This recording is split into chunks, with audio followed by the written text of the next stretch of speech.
E aí Jesus Cristo, ele morre, ressuscita, passa 40 dias com seus discípulos e começa a elaborar um grande plano de multiplicação para a sua igreja. 12 pessoas, 120 pessoas agregadas. Aí ele diz o seguinte: pessoal, eu estou indo-me embora agora, mas eu tenho um plano para vocês. É o seguinte, vocês não saiam de Jerusalém. Eu quero que ninguém daqui saia de Jerusalém. E, de repente, do alto, vocês serão revestidos da unção do Espírito Santo na vida de vocês. E vocês vão fazer um plano em 3 fases. A primeira fase, vocês vão conquistar Jerusalém. A segunda fase, vocês vão conquistar as imediações, que é a região da Judéia. Olha só uma figurinha aí para a gente ver onde está. Então, tem a Jerusalém ali. A primeira fase do nosso plano, assim que vocês receberem o Espírito Santo, vocês vão conquistar Jerusalém. A segunda fase, vocês vão conquistar a Judéia e Samaria, e aí então os confins da terra. Esse evangelho será multiplicado até onde o homem é conhecido. E por que não sair de Jerusalém?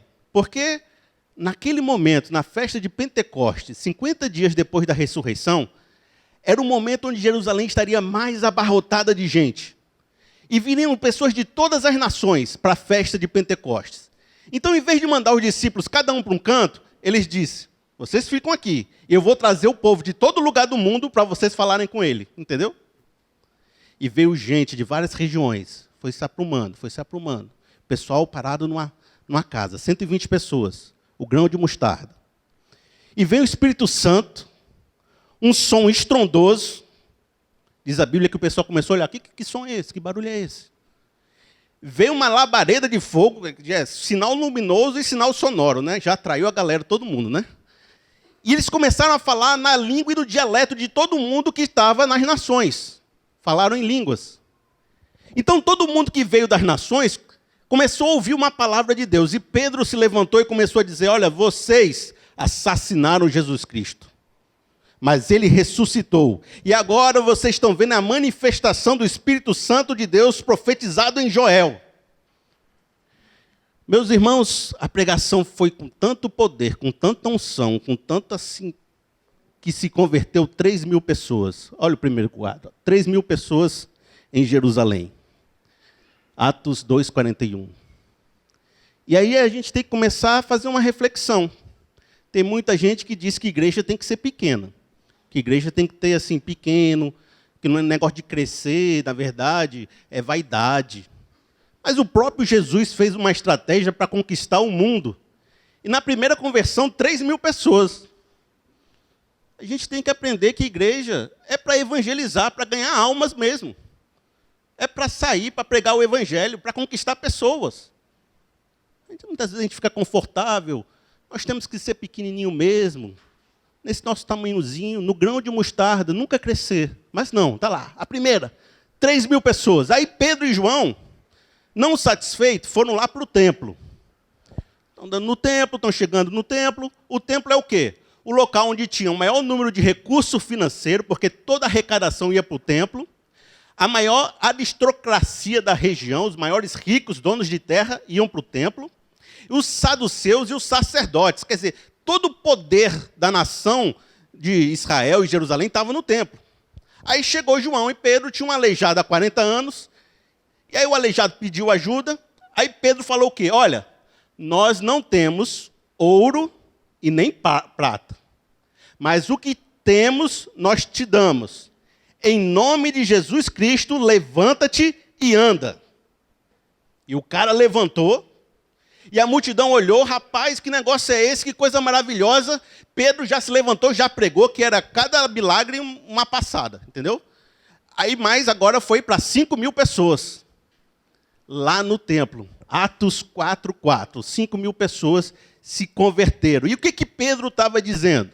Existe um templo que tem ouro e prata, governado por homens, por autoridades, e nós não temos nada disso, mas nós temos o favor e a unção do Espírito Santo de Deus.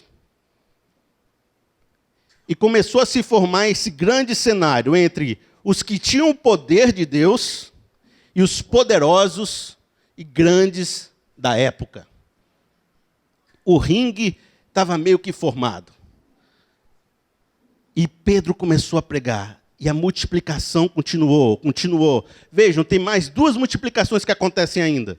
Atos 5:14, uma multidão é agregada à igreja. Atos 6:7, o número de discípulos é multiplicado. E amigos, a coisa explodiu. Está tão grande que não dá mais para contar em 5.000, 6.000, 7.000. E eu lembro da multiplicação dos pães. Os que comeram os pães foram 5.000 e todos ficaram satisfeitos. E a Bíblia fala que o pão é o pão da vida, é Jesus Cristo. Esses apóstolos multiplicaram Jesus Cristo para mais de 5.000 pessoas. E aí, os saduceus, os poderosos, os grandes da fé, chegaram para Pedro e João com inveja, ressentidos, e disseram: vem cá, o que vocês estão fazendo? Com que autoridade vocês estão curando? Porque a autoridade é do templo. Com que autoridade vocês estão fazendo isso? Aí vocês pensam em Pedro, que negou Jesus 3 vezes, quando o cerco apertou. Quando prenderam Jesus, Pedro negou Jesus, porque tinha medo. E agora estava Pedro na frente daqueles que mandaram matar Jesus, preso, sendo acusado. Eu te pergunto, Pedro negou de novo Jesus? O que Pedro fez? E a gente vai ver um videozinho agora, rapidinho. Em nenhum outro há salvação. De fato, não há outro nome debaixo do céu dado aos homens pelo qual possamos ser salvos. Sabe ler? Não. Qual a vossa profissão? Pescadores. Pescadores. Então vocês são 2 pescadores da Galileia. Como podem pretender dizer a esta assembleia de sacerdotes instruídos o que Deus quer? Este homem caminha agora. Caminhava há 2 dias, há 2 anos, 20 anos atrás. Vocês o salvaram? Não. Jesus o salvou. Vocês não vão mais falar de Jesus de Nazaré. Não ensinarão mais em seu nome e nunca mais farão curas em seu nome. Se ainda ousarem falar em público sobre este homem morto, serão processados por blasfêmia e traição. Julguem vocês mesmos se é justo aos olhos de Deus obedecer mais a vocês do que a Ele. No entanto, nós não podemos deixar de falar das coisas que vimos e ouvimos. Nós ensinaremos e curaremos em nome do Messias. Então estejam certos de que serão punidos duramente. Se for a vontade de Deus. Levem estes homens! E o Pedro, que antes tinha negado Jesus, agora ele está com a coragem, a ousadia do Espírito Santo de Deus. E não me importa se eu vou morrer, não importa se você vai me prender, não me importa nada. Antes, vale mais obedecer a Deus do que os homens. E nós não vamos parar de pregar Jesus Cristo. Isso que serão revestidos de poder e sereis minhas testemunhas em Jerusalém, na Judéia e até os confins da terra. E o poder para testemunhar daquilo que viram e ouviram. Então esse cenário estava armado, uma oposição, os poderosos, o templo e os homens ungidos no Espírito Santo de Deus. E surge então a cara, o lutador da igreja, que é Estevão. Estevão, na Bíblia, se você for ler sobre a vida dele, ele era o cara mais cheio, mais ungido do Espírito Santo de Deus, de tal forma que o rosto dele parecia o rosto de um anjo. As pessoas falavam com ele e se admiravam quando ele pregava. Ninguém podia resistir. A sua palavra era tão forte que você só tinha 2 opções. Ou você cria, ou você odiava. Porque não tinha mais o que fazer. A palavra de Estevão era forte demais. E aí, os poderosos, eles subornaram os guardas para darem falsos testemunhos de Estevão, prenderam Estevão, levaram até o Sinédrio. E aí, vem o lutador da oposição, é o Paulo. O Paulo é o rosto da oposição. O Paulo ele vai encarnar o ódio e a raiva contra tudo que se chama Cristo nesse momento. E ele vai ser o martelo do Sinédrio, dos saduceus, dos poderosos. Eu tenho 3 versículos de Paulo para você agora que representa aquilo que foi o seu sentimento e a sua ação naquela hora. Primeiro versículo 7:58. Arrastaram para fora da cidade. Quem arrastou? O que foi que aconteceu? O Estevão foi arrastado para fora da cidade porque ele falava de uma tal forma que quiseram linchá-lo. O Sinédrio não tinha poder para matá-lo. Teria que haver um julgamento e só o Império Romano poderia matar Estevão. Mas o que está acontecendo aqui é um linchamento, porque não aguentavam mais Estevão falando. Aí arrastaram Estevão para fora da cidade, quem estava coordenando era Paulo. E começaram a apedrejá-lo. As testemunhas deixaram seus mantos aos pés de um jovem chamado Saulo. Atos 8:3 diz, e Saulo assolava a igreja, entrando pelas casas e arrastando homens e mulheres, e os encerravam na prisão.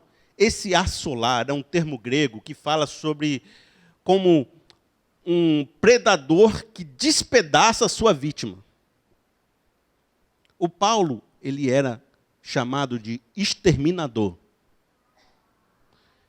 Olha só os adjetivos que a Bíblia usa para Paulo. Diz assim, ó, açoites, extermínio, prisão, assolamento, tortura, julgamentos falsos, ameaças de morte. Esse cara, se a gente vivesse hoje, só de citar o nome dele, haveria uma multidão correndo. Porque ele encarnava o mal, ele encarnava a perseguição. E aí, quando ele começou a ter um certo sucesso em Jerusalém, e viu que as pessoas estavam fugindo, ele falou, esse pessoal não pode fugir não, eu vou atrás deles. Aí tem um versículo que diz, 9:1. Enquanto isso, Saulo ainda respirava ameaças de morte contra os discípulos do Senhor, dirigindo-se ao sumo sacerdote. Então ele vai pedir cartas para autorização, para perseguir tudo que é cristão em todo canto que ele pudesse. O versículo diz, ele respirava ameaças de morte. E você pensa, o plano de Jesus falhou. Recebereis poder para ser minhas testemunhas em Jerusalém, na Judéia e até os confins da terra. Mas agora, diante da força do homem, do dinheiro do templo, dos saduceus, o plano de Jesus falhou. Falhou? E aí o que aconteceu? E agora, por causa da perseguição de Paulo, que parecia estar sendo bem sucedida, todos os discípulos que estavam concentrados em Jerusalém saíram pregando o evangelho por toda a Judéia e Samaria. Fase 2 completa. Jerusalém, Judéia e Samaria conquistadas pelo evangelho de Jesus. Nessa parte é quando Filipe chega lá em Samaria, começa a pregar, o povo começa a se converter, vem Pedro e João, falam da palavra de Deus, o Espírito Santo desce e eles novamente começam a falar em outras línguas, testemunhando que agora Samaria já tinha a presença do Espírito Santo de Deus. Fase 2 completa. E uma vez que o propósito de Paulo tinha sido cumprido, vem Atos 9:3, que diz, em sua viagem, quando se aproximava de Damasco, isso aqui é Paulo, indo atrás das pessoas que estavam pregando o evangelho, de repente brilhou ao seu redor uma luz vinda do céu. Ele caiu por terra e ouviu uma voz que lhe dizia, Saulo, Saulo, por que você me persegue? Então, no momento onde Jesus percebeu que o trabalho de Paulo como perseguidor estava pronto, e agora Paulo estava indo perseguir todo mundo ali pela Judéia, Jesus apareceu para ele e falou, olha agora, Paulo, a sua história acabou a partir de agora. Ele caiu do cavalo. Há um basta para a perseguição agora. Acabou. Não quero mais você perseguindo ninguém. Quando você persegue a minha igreja, você me persegue. E a gente começa a perceber que Deus nunca teve uma perca do controle. Ele sempre estava no controle de tudo que estava acontecendo. E quando Paulo caiu, recebeu o basta de Jesus, o basta de Jesus é restaurador, certo? Ele pegou Paulo, levou para um local isolado, mandou Ananias ir conversar com ele, começou a dar um propósito e cuidar e curar da vida dele. Então agora esse grande perseguidor enfurecido, esse touro indomável, foi levado para a geladeira para ser cuidado. E houve um momento de paz profunda. Diz o versículo 9:31. A igreja passava por um período de paz em toda a Judeia, Galileia e Samaria. Ela se edificava e, encorajada pelo Espírito Santo, crescia em número, vivendo no temor do Senhor. Amém. E aí todo mundo estava edificado, tranquilo, em paz. Chegaram na borda da segunda fase. E agora, nós vamos evangelizar os gregos. O mundo é o nosso campo, vamos semear a palavra de Deus. Aí os judeus falaram, tá bom, acho que até aqui tá bom. Já foi bastante, né, pessoal? Foi, né? Ali é o grego não tem nada a ver com as alianças, não tem nada a ver com a lei, não tem nada a ver com Abraão. Vamos ficar por aqui mesmo. Então voltou. Chegou na beira dos confins da terra, na borda da Judeia, não havia mais perseguição. O povo falou, tá bom, vamos ficar por aqui mesmo, né, Pedro? Né, João? Vamos ficar por aqui, cadê o Tiago? Vamos botar uma igreja? Começar a ornar aqui, fazer uma coleta de dízimo, tá tranquilo. Começa aqui a viver. 14 anos se passaram. E ninguém para evangelizar grego. O evangelho cessou ali. A única coisa que eles conseguiram foi uma cidadezinha chamada Antioquia. Olha só como é o novo gráfico. Então estava todo mundo evangelizado ali na Judeia, em Jerusalém, em Samaria, e uma cidadezinha de Antioquia.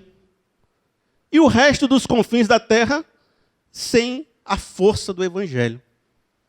Aí, de repente, parecia que tudo estava perdido de novo, que o plano de Deus tinha falhado. Acontece um versículo de Atos 13. Diz assim, e servindo eles ao Senhor lá em Antioquia, e jejuando, disse o Espírito Santo, apartai-me a Barnabé e a Saulo para a obra que eu tenho os chamado. E como assim? O perseguidor enfurecido da igreja, chamado Paulo, que foi derrubado do cavalo, levado para a geladeira, agora estava lá esquecido, sem nenhum tipo de ação evidente, parado. A igreja parou na borda da segunda fase, e agora quem é que vai continuar esse trabalho? É o cara que tinha perseguido a igreja, que estava parado e esquecido, e foi levado lá para Antioquia. Aí o Espírito Santo diz, agora, meu irmão, eu vou trazer o meu coringa, que é o Paulo. E por que o Paulo?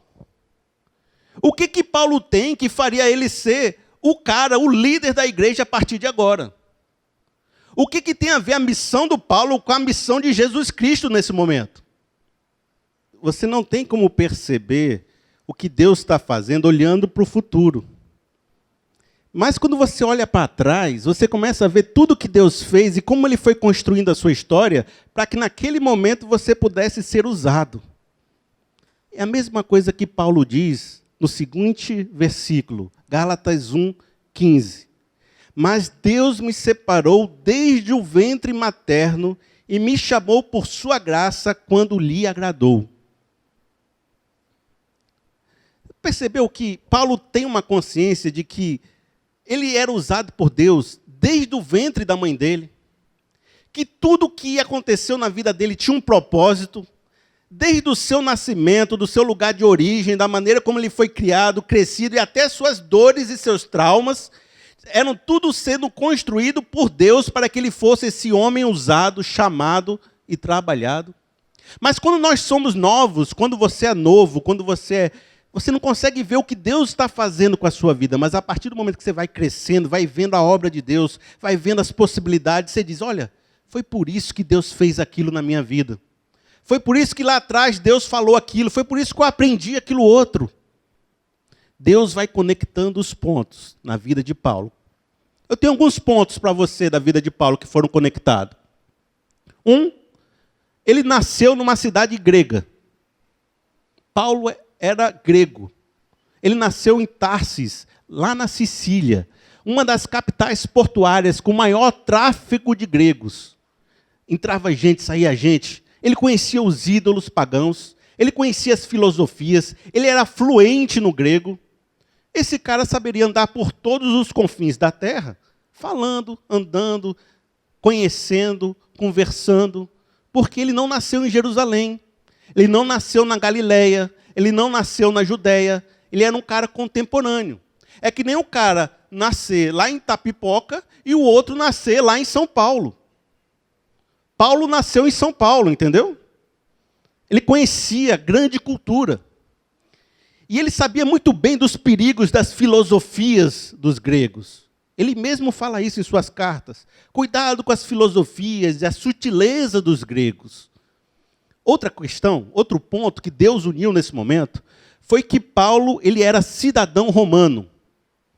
E isso era muito raro na época, mas o seu pai conseguiu que ele fosse cidadão romano. Então ele nasceu com privilégios. E quando Paulo pudesse andar por todas as cidades até os confins da terra, ele tinha a proteção do Império Romano. Se alguém tentasse torturá-lo, massacrá-lo e acabar com ele, ele podia dizer, eu sou romano. E aí ele tinha que passar por todo um julgamento pesado, com defesa, com juiz, e não poderia ser morto. E isso aconteceu algumas vezes na história dele. Ele não só sabia andar no meio dos gregos, como ele tinha proteção do Império Romano. E é por isso que você vai ver que Paulo não fala de Roma como um inimigo. Paulo sempre fala de Roma como um auxiliador. Meu povo, obedeçam às autoridades, porque elas foram constituídas para o bem de vocês. Isso é Paulo falando. E ele era cidadão romano. Outra questão é que Paulo, apesar de ter nascido grego, apesar de romano, ele foi o melhor aluno do judaísmo.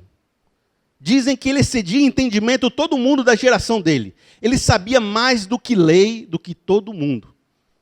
E Deus chamou esse cara tão letrado, tão conhecido em tudo quando foi lei, porque ele ia ser o elo de ligação entre o judaísmo e o cristianismo. Foi Paulo que escreveu a carta de Gálatas, falando da salvação pela fé e pela graça. Foi Paulo que escreveu Romanos, um tratado, o primeiro tratado teológico da igreja. O cara altamente consciente do que é a lei. Ele falava do que ele sabia e do que ele entendia. Quarto ponto, ele era um fazedor de tendas, autossuficiente. Todo judeu aos 13 anos aprende uma profissão. A profissão de Paulo era muito útil, porque todo o Império Romano fazia e usava as tendas para a locomoção. Então, aonde Paulo chegava, ele tinha emprego. Ele tinha como se sustentar. Então, ele tinha capacidade financeira, liberdade de andar entre os gregos, proteção, conhecimento da lei. Quinto, ele não tinha lugar nem em Jerusalém, nem na Judéia.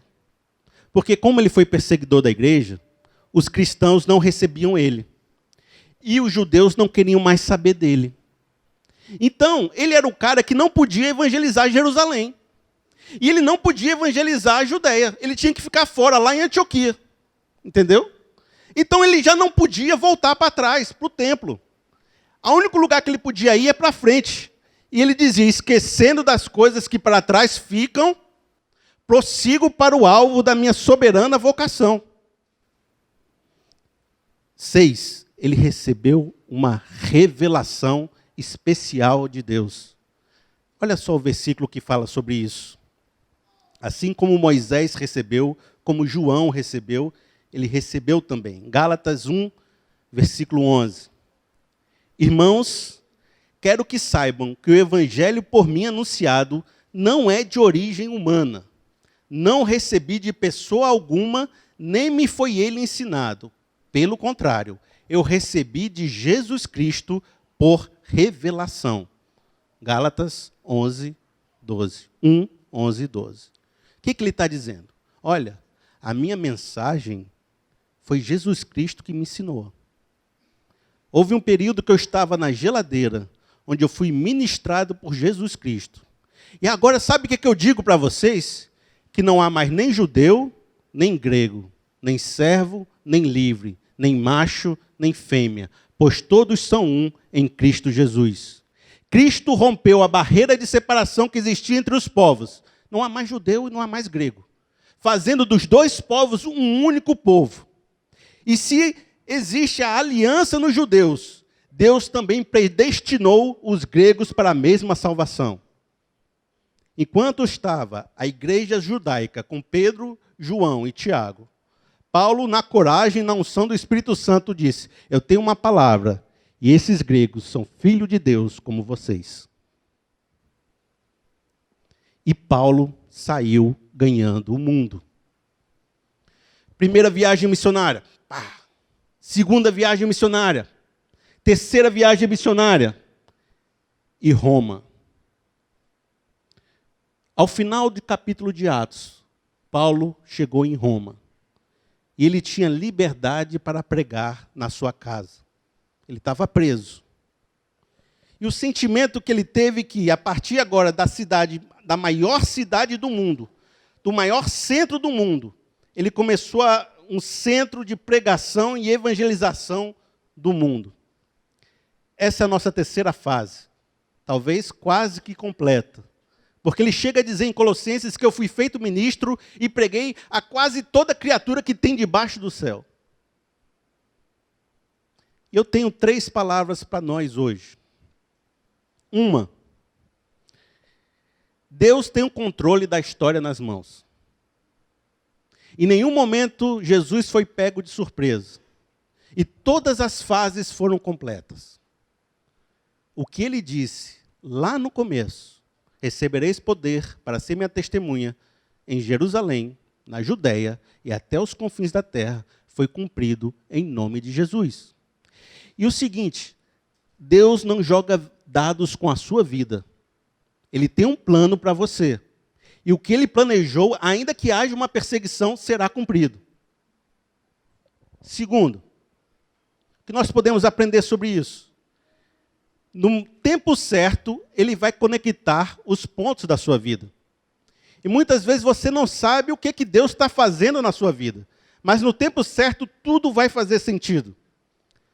Jesus começou seu ministério com 30 anos. Moisés começou com 80. E às vezes a gente não sabe o que Deus está fazendo. Mas na hora certa, você vai estar em oração, vai vir o Espírito Santo sobre você, uma unção poderosa, você vai ganhar uma ousadia e você vai pensar, Deus me preparou para esse momento. Como uma eletricidade vai correr o seu corpo e aquilo que você tinha medo, você não tem mais medo. Você enfrenta o sinédrio com uma coragem, uma ousadia. Eu não quero saber se minha vida está em perigo ou não. Eu quero pregar o evangelho do Senhor Jesus Cristo. E terceiro, o livro de Atos acaba sem dizer um final. Acaba com Paulo pregando lá em Roma. E os grandes estudiosos dizem, acaba porque não acabou. E a missão da igreja é continuar a missão do Paulo. Até hoje nós estamos cumprindo a fase 3. Aos confins da terra. Você, meu irmão, é um Paulo cumprindo a missão de Deus de levar e multiplicar esse evangelho até os confins da terra. A gente vai ter um momento que nós vamos cantar isso agora. De todas as tribos, povos e raças, muitos virão te louvar. É esse o seu sentimento do seu coração? Ou você é como aqueles judeus que chegaram na borda do conforto e disseram, tá bom até aqui. Tá bom até aqui. Deus tem um chamado para nós. Um chamado às nações, de todas as tribos, povos e raças. A gente precisa de Paulos e Barnabés se levantando para pregar o evangelho a toda criatura. Nós vamos cantar isso. Hoje eu fiz essa grande geral. Uma grande geral no livro de Atos. A partir dos próximos domingos eu vou estar trabalhando episódios específicos e mensagens específicas. Mas agora a gente pode ficar de pé? Vamos cantar esse corinho? É tão bonito, de todas as tribos, povos e raças.